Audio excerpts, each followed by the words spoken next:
So without wasting any time let's start our session with metal failure. तो सबसे पहले हम पढ़ते हैं कि अगर टेंशन देंगे ब्रिटल मटेरियल और डक्टाइल मटेरियल में तो उसमें क्या होगा। सो नाउ अगर हम टेंशन दे रहे हैं यानी कोई भी टेंसाइल फोर्स दे रहे हैं किसी भी डक्टाइल मटेरियल पे, अगर समझो मेरे पास एक बार है, अगर इसमें मैं फोर्स P लगाता हूं जो हम लोग हमेशा करते थे, खींचते थे तोड़ने के लिए, तो अगर मैं इसमें फोर्स P लगाता हूं तो मैंने एक बात बताया था फर्स्ट ही लेक्चर में सिस्टम अप्रोच का कि अगर मैं इसको खींचूंगा तो ये यहां से पतला होता जाएगा।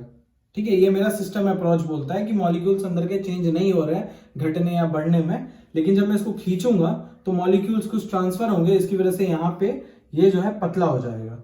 ठीक है, तो ये कुछ इस तरीके से होगा। यहां पे अगर मैं इसको P फोर्स लगा रहा हूं, ये अभी भी लग रहा है, ठीक है, तो यहां से ये पतला होगा। अब ये पतला हो रहा है, गर्दन जैसा बन रहा है। गर्दन को इंग्लिश में क्या बोलते हैं? नेक बोलते हैं। जब गर्दन को इंग्लिश में बोलेंगे नेक तो इसको बोलेंगे नेकिंग। ये भी तो गर्दन का शेप ले रहा है, इससे याद रहेगा इसीलिए बोल रहा हूं। ये भी गर्दन जैसा शेप ले रहा है तो इसको बोलेंगे नेकिंग। ठीक है, तो इसको बोलेंगे नेकिंग। ठीक है, अभी मुझे इसको तोड़ना है। हम वही करते हैं, हमेशा इतिहास दोहराते हैं, हमको इसको तोड़ना होता है। हम इसको खींचते हैं तोड़ने के लिए ताकि हम पता लगा सकें कि ये कैसे टूटेगा, क्यों टूटेगा और किस प्रकार से टूटेगा। ठीक है, अभी हम लोग बात कर रहे हैं डक्टाइल मटेरियल के लिए। तो जब मैं इसको खींचूंगा तो ये नेकिंग बनेगा और खींचूंगा तो ये टूट जाएगा। जब ये टूट जाएगा तो ये कुछ इस तरीके से टूटेगा। ठीक है, जब ये इस तरीके से टूटेगा ना, तो जैसे ये दिख रहा है इतना सिंपल से, तो इस तरीके से ये नहीं टूटता, मतलब दिखेगा नहीं। अभी समझ लो कि ये मेरा एक बार है, ठीक है, और मैं इसको यहां से मैंने जब खींचा तो ये कुछ इस तरीके से टूट गया। इमेजिनेशन कर लो, हम लोग इंजीनियर लोग का इमेजिनेशन पावर बहुत बहुत ज्यादा होता है। तो इस तरीके से मैं इसको ऐसे खींचूंगा तो ये टूट जाएगा। अब इमेजिन करो जो ये मेरा ये वाला पार्ट है ये कुछ इस तरीके से है और जो ये वाला पार्ट है वो कुछ इस तरीके से है। मतलब यहां पे थोड़ा सा मतलब अंदर के साइड बना हुआ है, ये कुछ इस तरीके से। मतलब जब मैं इसको ऐसे लगाऊंगा तो ये कुछ इस तरह लग जाएगा। उस तरीके से डक्टाइल मटेरियल टूटता है। ठीक है, उस तरीके से डक्टाइल मटेरियल टूटता है कि जो इस साइड वाला पार्ट होता है ये कुछ थोड़ा छोटा होता है, इस साइड वाला जो पार्ट होता है ये बड़ा होता है। ठीक है, ताकि ये कुछ इस तरीके से लग जाए। और इसको हम लोग कहते हैं cup and cone failure. Cup and cone failure. ठीक है, अब ये कप एंड कोप इसीलिए बोला जा रहा है क्योंकि ये कुछ इस तरह टूट रहा है। अभी एक चीज और ध्यान दो, पिछले लेक्चर में शियर फोर्स के बारे में बताया था।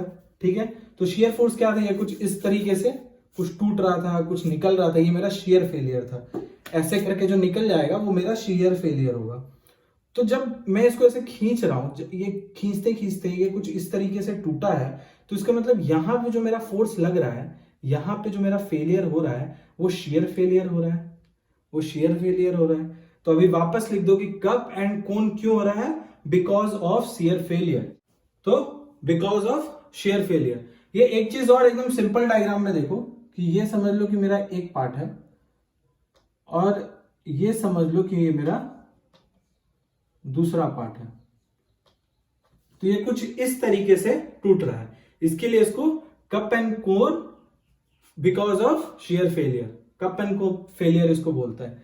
ठीक है, अब एक और बात, जब यहां पे शियर फेलियर लगेगा, जब ये शियर की वजह से टूट रहा है, जब ये शियर की वजह से टूट रहा है, तो ये जो मेरा शियर एंगल जो बनेगा ना, ये जो मेरा शियर एंगल बनेगा ये 45 डिग्री का बनेगा। ये जो मेरा शियर एंगल बनेगा वो 45 डिग्री का बनेगा। ठीक है, तो इस तरीके से होता है डक्टाइल मटेरियल में फेलियर जब हम टेंशन प्रोवाइड कर रहे हैं। अब देखते हैं टेंशन इन ब्रिटल मटेरियल। अब जब टेंशन देते हैं हम ब्रिटल मटेरियल में तो वो सीधा टूट जाता है, वो सीधा 92 डिग्री में 90 डिग्री में टूट जाता है। इमेजिन करो अपना मिरर है, वो अगर मैं उसको तोड़ूंगा तो उसमें कोई डिफॉर्मेशन थोड़ी आएगा, वो थोड़ी नेकिंग बनाएगा, वो तो सीधा टूट जाएगा। बिस्किट है, बिस्किट तुरंत टूट जाता है। ठीक है, तो अपना जो ब्रिटल मटेरियल रहेगा ना वो कोई तरह का नेकिंग या समथिंग कुछ भी ऐसा डिफॉर्मेशन वाला काम करेगा ही नहीं, वो सीधा टूट जाएगा। ठीक है, यही होता है अपना टेंशन इन ब्रिटल मटेरियल। अब पढ़ते हैं कंप्रेशन, ठीक है। नाउ जब मैं कंप्रेशन दूंगा एक डक्टाइल मटेरियल में, ध्यान से सुनना, जब मैं कंप्रेशन दे रहा हूं एक डक्टाइल मटेरियल में, समझो ये मेरा एक बार है, इसको मैं ऊपर से कंप्रेस कर रहा हूं, यहां से पी लोड लगा के मैं इसको कंप्रेस कर रहा हूं, ठीक है। तो यहां पे कहीं ना फेलियर एक्सिस होगा, ये जो मेरा है ये मेरा फेलियर एक्सिस है, ठीक है, ये मेरा है फेलियर एक्सिस। यहां से कहीं से ना ये कुछ, समझो कि मैंने इसको ऐसे दबाया, जब मैं इसको दबाऊंगा और ये डक्टाइल मटेरियल है, डक्टाइल मटेरियल है तो ये क्या ऐसे फूलने जैसा करेगा, ठीक है। जो मॉलिक्यूल्स है वो कुछ नीचे की तरफ पुश होंगे, या मतलब ऐसे करके कुछ शेप बना देगा, देखो ऐसे करके, ऐसे करके एक शेप बनाएगा वो कुछ इस तरीके से। कहां से? तो फेलियर एक्सिस से। और ये जो शेप बनाएगा ना कंप्रेशन की वजह से, ये जो शेप बनाएगा, इस शेप को हम लोग बोलते हैं बल्जिंग, ठीक है, इस शेप को हम लोग बोलते हैं बल्जिंग। अब देखते हैं कि कंप्रेशन इन ब्रिटल मटेरियल किस तरीके से होता है। ओके, अब जब हम कंप्रेशन देंगे एक ब्रिटल मटेरियल में, तो जब हम कंप्रेशन दे रहे हैं एक ब्रिटल मटेरियल में, तो पहले जो है ना यहां पे एक क्रैक प्रोड्यूस होगा, इस तरीके से एक क्रैक प्रोड्यूस होगा, ठीक है। तो ये किसकी वजह से होगा? तो शियर लग रहा है, इसकी वजह से जब क्रैक लग रहा है तो इससे थोड़ा बहुत घर्षण होगा ना, तो इस क्रैक को हम लोग बोलेंगे शियर क्रैक। क्या बोलेंगे? Shear crack, shear crack.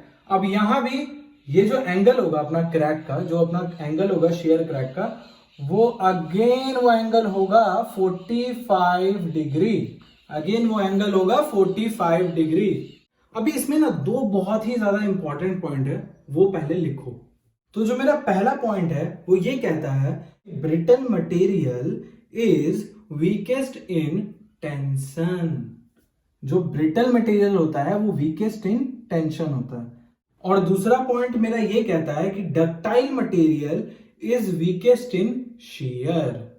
सो पहला पॉइंट था brittle material is weakest in tension, और दूसरा है ductile material is weakest in shear, ठीक है।